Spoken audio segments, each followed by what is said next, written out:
இந்த உலகத்தில் உங்களை பற்றி எல்லாரும் சொல்கிற ஒரு ஒப்பீனியன் என்னன்னா, உங்களுக்கு டேலண்ட் பத்தாது, உங்களால் அதை பண்ண முடியாது, உங்களால் அந்த உயரத்துக்கு போக முடியாது, உங்களால் என்னென்ன கஷ்டப்பட்டாலும் அங்கே பண்ண முடியாது முடியாது முடியாது முடியாது.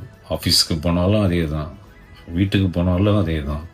இந்த உலகத்தில் சுற்றி சுற்றி சுற்றி எங்கே போனாலும் உங்களை பற்றி எல்லாரும் சொல்கிற ஒரு ஒப்பீனியன், உங்களால் முடியாது. இங்கே யாருக்கும் யாரை பற்றியும் ஒப்பீனியன் சொல்கிற அளவுக்கு அருகதை கிடையாது. அவங்கவுங்களுக்கே 10,000 குறைங்க வச்சுட்டு அவங்க எப்படி உங்களை பற்றி ஒரு ஒப்பீனியன் சொல்ல முடியும்? ஆனால் நம்ம பண்ணுற மிஸ்டேக் என்னன்னா, அவங்க சொன்னாங்க, வீட்டில் இங்கேயே சொல்லிட்டாங்களே, அவங்க அந்த பக்கம் சொல்லிட்டாங்களே அப்படின்னு அதையே நினைச்சிட்டு ஒரு நாளில் 3/4 நேரம் போக்கிடுறது தான். அப்புறம் எங்கேருந்து நீங்கள் உங்கள் லட்சியத்துக்கு போய் உழைக்க முடியும், எதுவாவது செய்ய முடியும்? ஒன்றும் பண்ண முடியாது. மனசுன்றது ஒரு பியூரான பிளேஸ். அதில் ஒரு நல்ல எண்ணங்களா அந்த லட்சியம் எதுவோ அதை